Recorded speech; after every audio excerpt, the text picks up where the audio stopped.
Unions build roads, bridges, and buildings, yes. But with training and apprenticeship programs, unions build much more. A safer community, careers without crushing debt, and a route to rebuild the American middle class. Unions build the future. And we're just getting started. Join us. Today on Built to Last, taking a reality check. You're building something much the way that, your kids might be playing in Minecraft. She's got skills. If they're trained properly, you can go anywhere. And there's no place like home. Bring opportunity, bring change, bring some life. Pick up a hammer. It's time for Built to Last.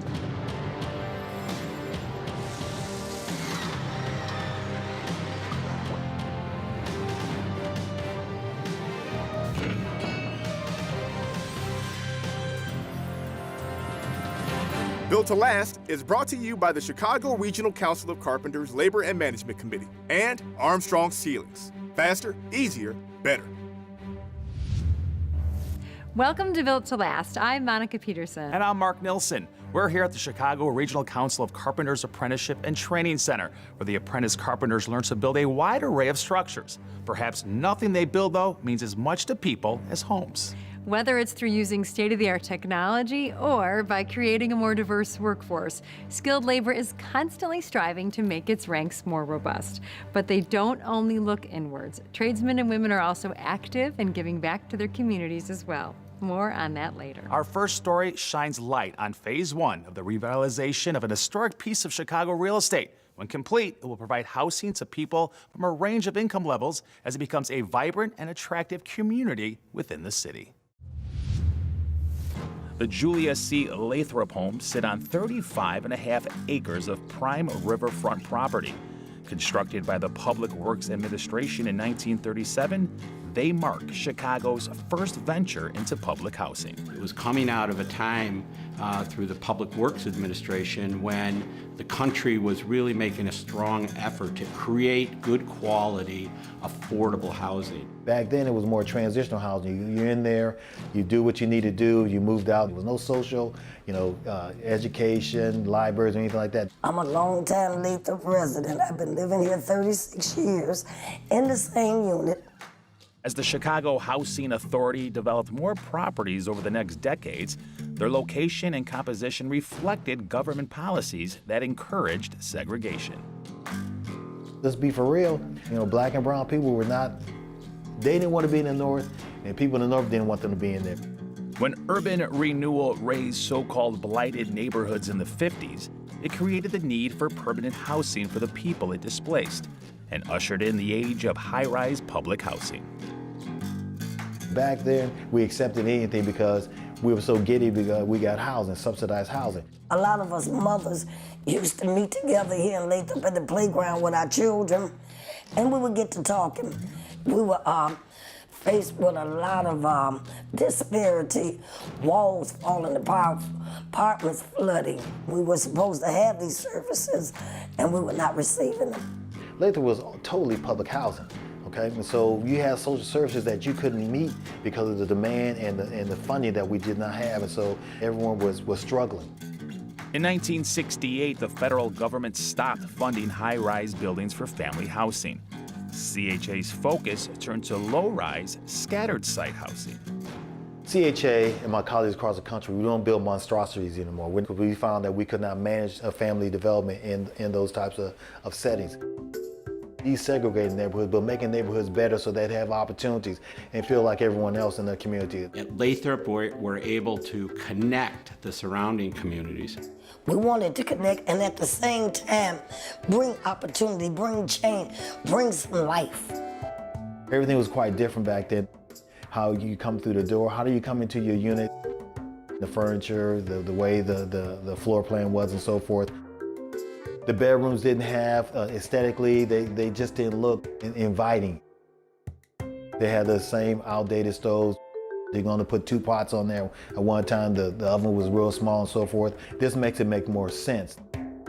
A refrigerator, you have a washer and dryer in the position where it should be at. Over 400 units are going to be built here, part CHA, part affordable, and part market rate. Working on the financing and getting this in construction and rehab for the last 9 years. And so now we're in the first phase here.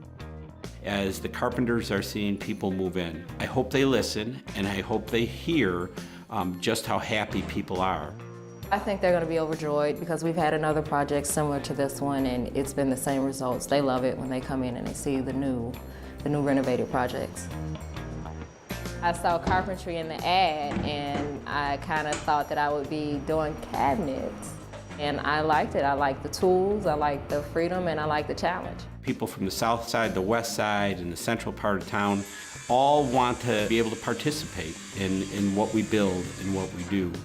And the partnership that we've enjoyed with the Carpenters Union, who share our desire to provide opportunities that otherwise might not be provided.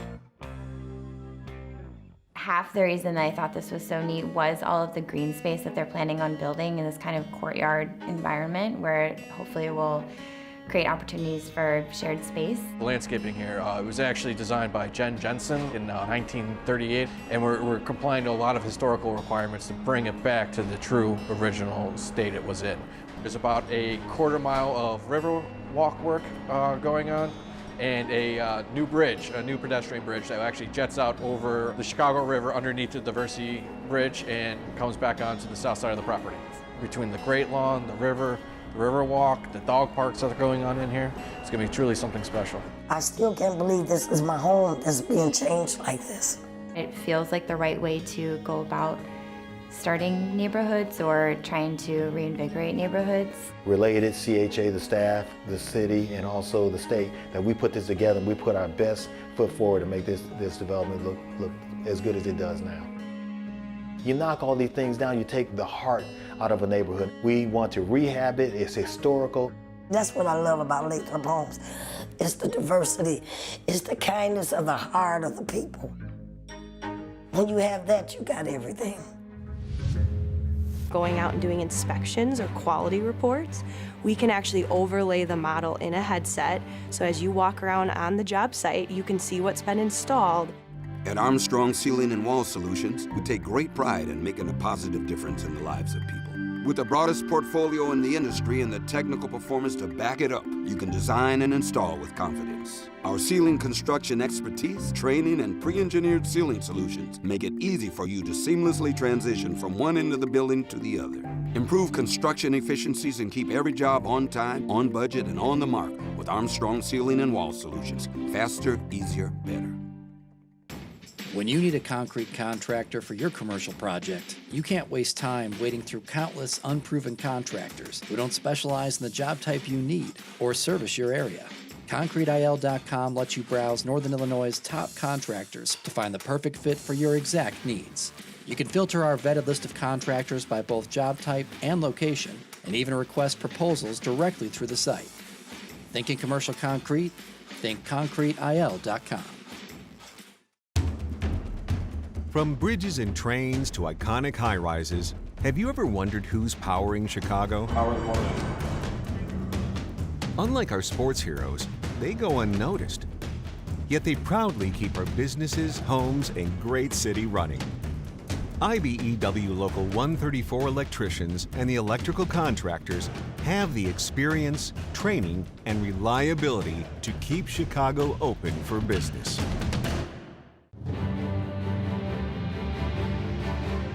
When you think about the tools of the trades, you likely imagine things like hammers and wrenches. While those will always be in the skilled hands of tradesmen and women, today they're adding items like iPads and VR goggles to their tool belts. Check this out. This is 1200 South Indiana, now named NEMA Chicago. It's an 81-story high-rise that Gritz Electric was the design-build contractor on. So in that instance, we're not only building the building, we're also doing the engineering and design for the projects. Early in the project, you'll have a structural model and an architectural model. It's the bare bones project. It's the bare bones building. Right now, we're in the main switchgear room for the job. This is where all the power for the project feeds the rest of the building. Everything from 1 to 82 is sourced from this room. You have the structural model, which comes from the structural engineer, and you have the architect's model, and that was it. And then from that point, added in 3D modeled all the electrical systems up into the building. Revit is where we do the design, and then Navisworks is where we come together and look at it in a 3D space. Rather than looking at the 2D prints, you can actually see whether or not the ductwork that you're planning on running in a specific place is gonna hit somebody else, or if you have a wide open path. BIM itself stands for Building Information Modeling, technical, professional term. You're building something much the way that, your kids might be playing on Minecraft, but it's got all this additional information of other people that are building along with you. Although BIM, Building Information Modeling, and virtual construction technology is relatively new, it has been around for a few years and we've captured a lot of data. We can now predict things in the future and do multiple iterations of design with a machine. Not only designing and constructing through the model, but actually operating and maintaining our facilities through that same model. So then I think the next step is going to be training your building engineers, your final end users of how to utilize this information. They could look above the ceiling without having to go above the ceiling by utilizing it in the model. So I head up our Integrated Construction Services department, and that is comprised of 3 different departments. Pre-construction is one of them, so all of our estimating goes through there.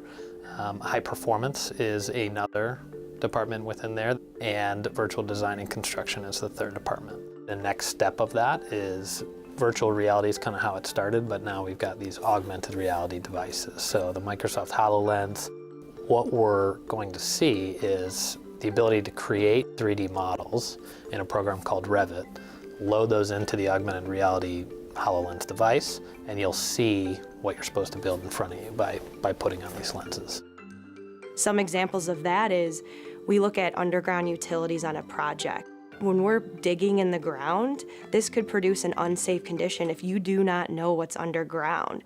But now our workers can put headsets on and they can see what's under the ground before they dig. And then we've had a safe environment. And this requires no training.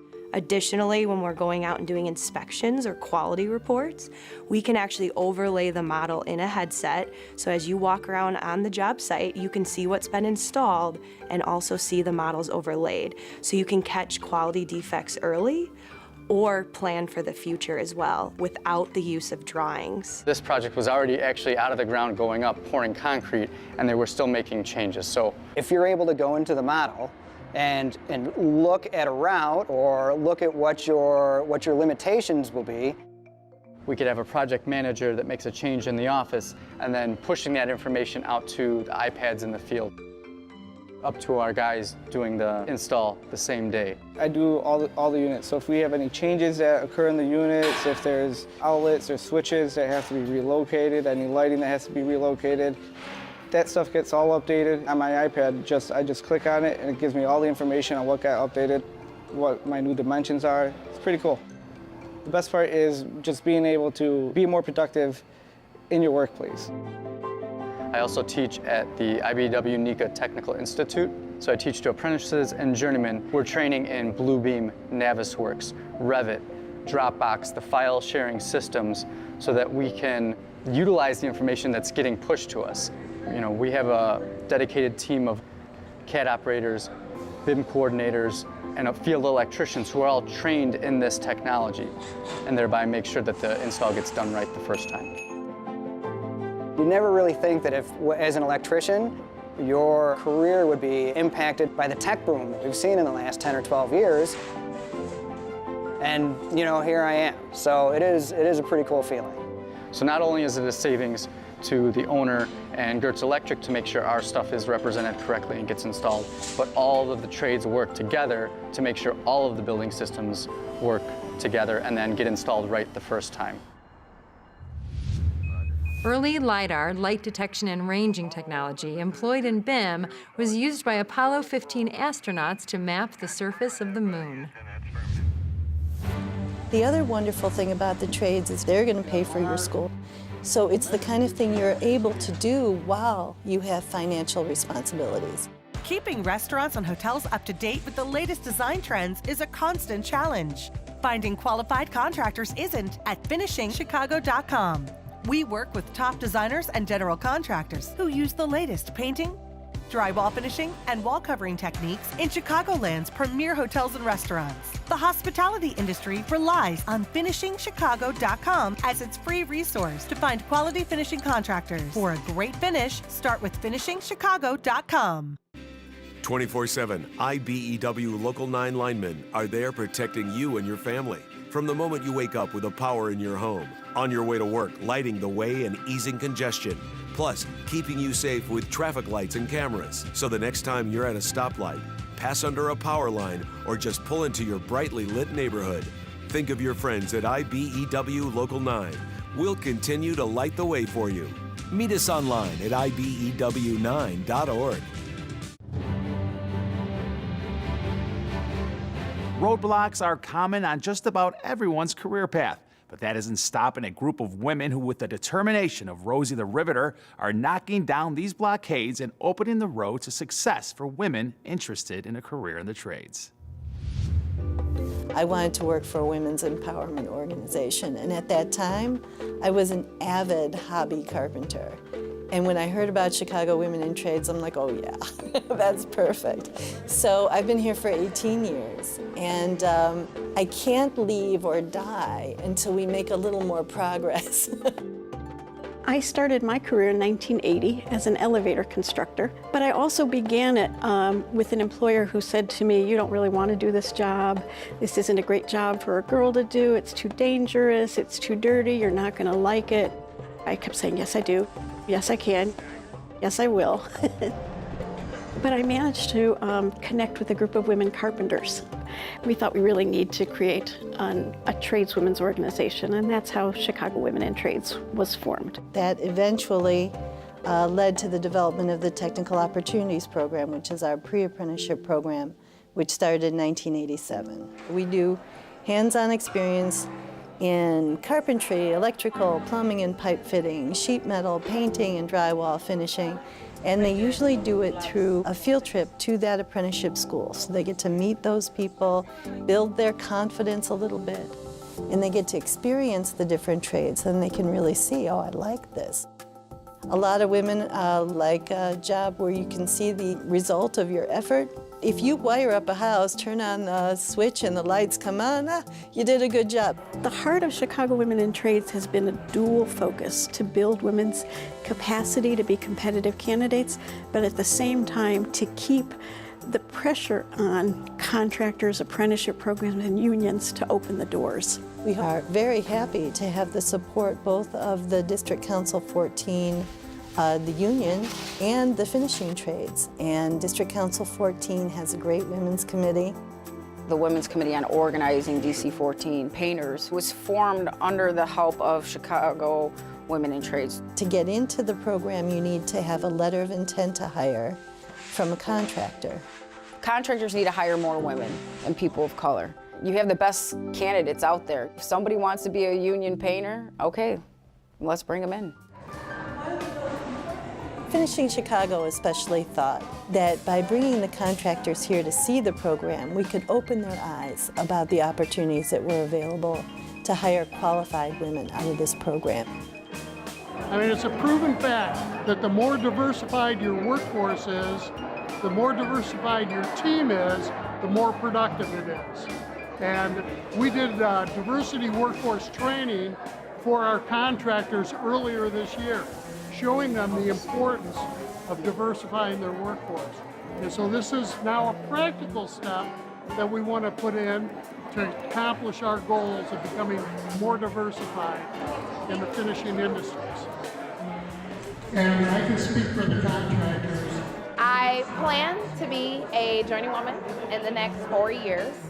I take the carpenter's entrance exam tomorrow, which I feel more than prepared for because of the schooling here at CWIT. I came out today because I'm looking to become a finisher. I want to get into drywall. Super valuable just to meet with the different contractors to get some advice on what would put me kind of ahead of the competition. They do great things as far as preparing females in the trade but nobody really knows about it. So this is a chance for our contractors to come on board to learn what they do as far as training and get women prepared for the job sites. A lot of people come to us because they need more opportunity to support their families. You know, work to fix things, to build things, to maintain things. And so, you know, there's quite a sense of pride that comes with it. The other wonderful thing about the trades is they're going to pay for your school. So it's the kind of thing you're able to do while you have financial responsibilities. I also would like the women to be active in the local, because what are we fighting for? Fighting for women to get in the trade, but we're fighting for our union job. So this is a unique time with the city. It's a time that is really full of promise, and so as progress is possible, it's now. I had a few ideas in my head. I sketched it out on, basically an 8x10 blueprint.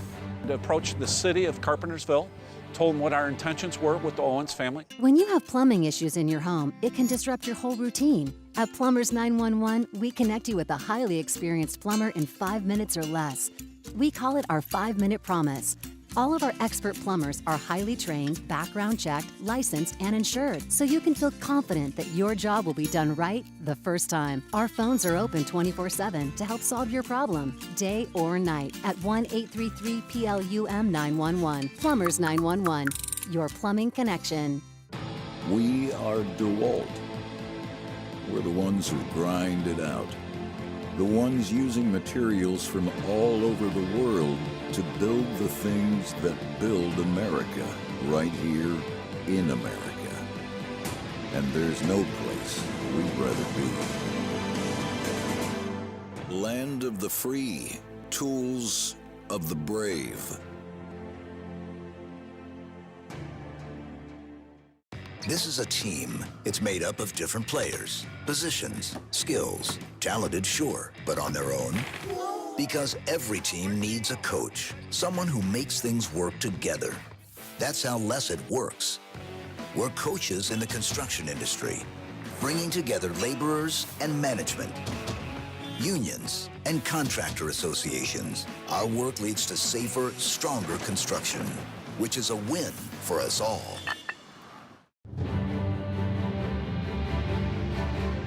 Skilled tradesmen and tradeswomen have a long tradition of playing active roles within their community, whether it's for a brother or sister of the union or just a neighbor in need. We met in college, our first year as freshmen. Everybody's like, oh, you guys would make a good couple. And I'm like, no way, he has a jerry curl. So our junior year, I was president of the Black Student Union and he was vice president. And, I said, oh, wow, he's kind of smart.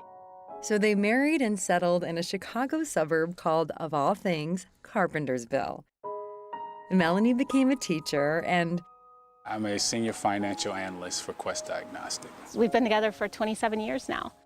With 2 sons for Henry to devote his time to. I coach middleweight football for the Lake in the Hills Junior Eagles. Coaching is his passion. I mean, football, basketball, whatever, just being around the kids and helping them grow and develop. And it was partially Henry's passion for football that led them to take a road trip, stopping at the Football Hall of Fame and ending at Myrtle Beach. We were transferring from the parasailing boat to the banana boat. He got on first, I got on second, and my oldest son Amari got on third. And then they told Henry to move up. When they told him to move up, he slipped and fell overboard. And 15 seconds passed, start to panic a little bit, 20 seconds, panic even more. And finally, they moved the boat, and then as they turned the banana boat around, he popped up on the side. There was clearly something wrong, but Melanie did not know what. As we pulled him over the side of the boat, one of his legs completely fell off. It was severed. Henry was bleeding profusely as they raced to the shore. By the time we made it to the hospital, they said that he had lost so much blood they had to revive him, so he actually died. And then they put him in a medically induced coma and amputated the other leg. Kevin Sipple is the volunteer organizing chairman from Local 363. I was at home one day and I read an article in the newspaper about a tragic accident. I was trying to not think about it, and I thought about it some more, and I wound up calling Lutheran General Hospital. Kevin Sipple reached out to Lutheran General Hospital, one of the administrators there, and said, hey, we're a local carpenters group and we want to help. Which meant wheelchair ramps and widening doorways and accessibility to bathrooms. So he presented to me this challenge, and I said, run with it. Kevin contacted me while I was basically on vacation and said that we have a project coming up. The Owens family had a tragic accident, and we needed to assist them. And on July 4th, and we made arrangements to meet at the house. I think some of the neighbors have started the project, but it wasn't the code. I had a few ideas in my head. I sketched it out on, basically an 8x10 blueprint. We approached the city of Carpentersville, told them what our intentions were with the Owens family. You know, when I heard the union came in and kind of took over the project, that it was going to be done professionally.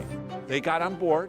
They issued us permits. And we were starting to go over all the trades that we would need, all the trades from the Fox Valley Building Trades, regional council, everybody, so we made basically a hit list. The plumbers union, the painters union, the laborers union, electricians, and the sheet metal workers.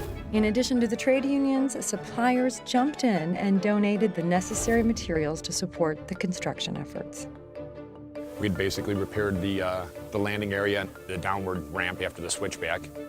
We took out the concrete that was there and replaced that concrete slab with something pitched. Like, Kevin was just phenomenal. All the guys were too, but he is so attentive to detail.